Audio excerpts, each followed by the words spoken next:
Bonjour à tous, Deux Points l'écho avec Luc Châtel, qui est le président de la plateforme de la filière automobile, PFA. Bonjour Luc Châtel. Bonjour Jean-Paul Chapelle. Merci d'être avec nous. La filière, donc, ça représente les constructeurs, mais aussi les sous-traitants.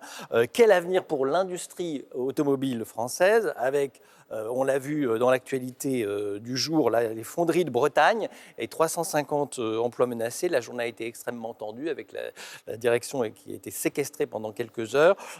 Typiquement, quel est l'avenir de cette fonderie ? Il faut être conscient de ce qui se passe dans l'automobile aujourd'hui. Nous sommes victimes à la fois d'une crise et d'une mutation historique. La crise, c'est que le marché a reculé de 25% l'année dernière avec le Covid, et ça nous ramène 45 ans en arrière dans le volume d'activité.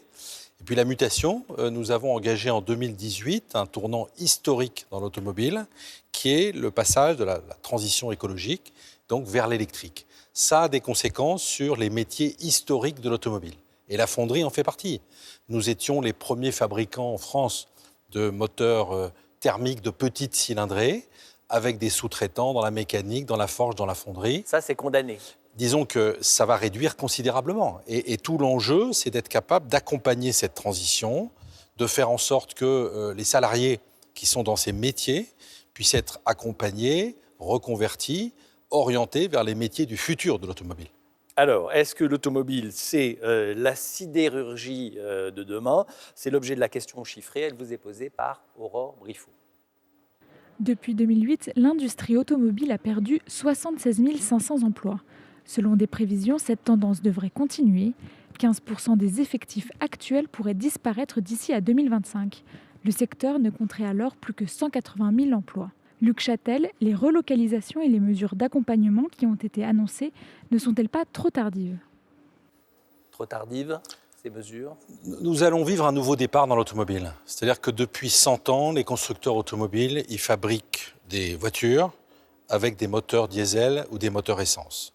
Dorénavant, la propulsion, les moteurs, seront électriques. Alors, ça pourrait être de l'hydrogène, ça pourrait être des batteries, mais globalement, ce sera électrique. C'est une totalement autre technologie. Oui, parce que ça nécessite moins d'emplois de faire si vous voulez, il faut 7 fois moins de composants dans un moteur électrique que dans un moteur thermique. Il faut environ 3 fois moins d'heures de travail pour un moteur électrique que pour un moteur thermique. Puis ensuite, il faut moins d'entretien. Il y a moins d'investissement au départ. C'est-à-dire qu'un moteur électrique, c'est moins complexe qu'un moteur thermique. C'est-à-dire que vous avez aussi une barrière à l'entrée qui était très importante. Développer un moteur thermique, c'est de l'ordre de 5 milliards d'euros. Qui va tomber, cette barrière technologique, cette barrière à l'entrée. Et est-ce que la France est armée pour faire sa place dans ce nouveau monde ? Elle est armée parce qu'elle a été à l'origine de l'automobile, à la fin du 19e siècle. Ouais, elle a été un grand pays d'automobile. Non, mais elle a un tissu, un savoir-faire industriel d'exception, un vrai patrimoine. Donc, oui, elle a les atouts. Simplement, il y a encore des conditions à remplir. Parce que les compétences ne sont plus les mêmes. Il faut former des gens. Alors, j'imagine qu'il y a des métiers complètement nouveaux. Les compétences vont changer. Comme je disais tout à l'heure, certains métiers vont disparaître, d'autres vont émerger. Lesquels vont émerger d'ailleurs ? Par exemple, tout ce qui est lié à l'électronique de puissance, c'est-à-dire comment on fabrique tous ces systèmes de mécatronique, c'est-à-dire l'électronique dans la mécanique, qui permet de faire le lien entre la batterie ou l'hydrogène et la propulsion. Dans les batteries, dans les data, les véhicules sont de plus en plus connectés. Ils vont être le véhicule électronique. Aujourd'hui, si vous voulez, une automobile neuve, c'est l'objet connecté le plus intelligent. Oui, voilà. D'ailleurs, on a vu qu'on était très dépendant des puces, des composants électroniques, et que certaines chaînes étaient à l'arrêt parce qu'il en manquait de ces composants. C'est un vrai sujet parce qu'il y a une concentration des fournisseurs en Asie. Songez qu'il y a une fonderie à Taïwan qui produit l'immense majorité des composants électroniques dans le monde.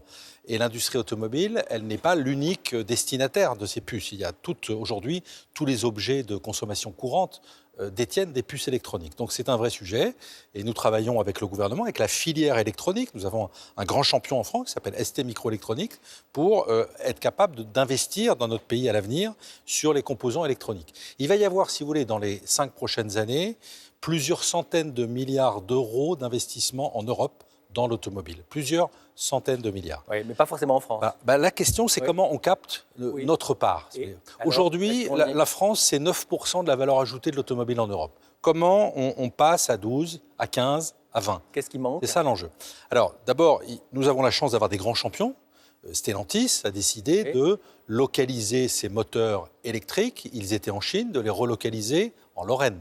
Renault va construire dans le nord de la France tout un pôle autour du véhicule électrique. Vous avez Valeo qui investit dans le moteur 48 volts, vous avez la joint venture entre Faurecia et Donc il y aura suffisamment d'investissements en Michelin. France, selon vous?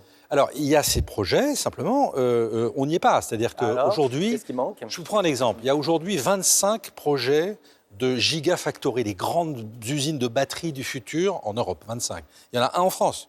Comment on fait pour qu'il y en ait 3, qu'il y en ait 4, qu'il y en ait 5? Donc on a un vrai sujet de compétitivité. Oui, aujourd'hui, comment on l'améliore? il y a encore un écart. Si vous voulez, 1 heure travaillée dans une usine automobile en France, ça coûte 26 €. La même heure en Slovaquie, c'est 12,50 €. Mais en Espagne, je ne compare même pas à la Slovaquie, je compare à l'Espagne, qui est notre voisin, qui nous a doublé dans le nombre de véhicules automobiles produits.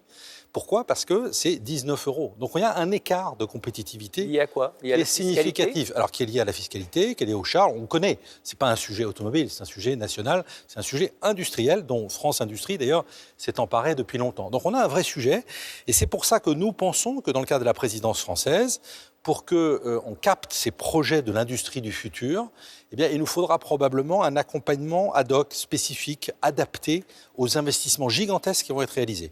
Nous pensons qu'il faut des zones dédiées à ce qu'on appelle le Green Deal, c'est-à-dire ce grand projet de verdissement de l'industrie en Europe. Ça va coûter des centaines de milliards, ça fragilise le tissu industriel. Eh bien, il faut aider ces entreprises industrielles à s'adapter. Ça me paraît très important. Merci beaucoup, Luc Châtel, d'avoir été avec nous. Très bonne journée à vous tous.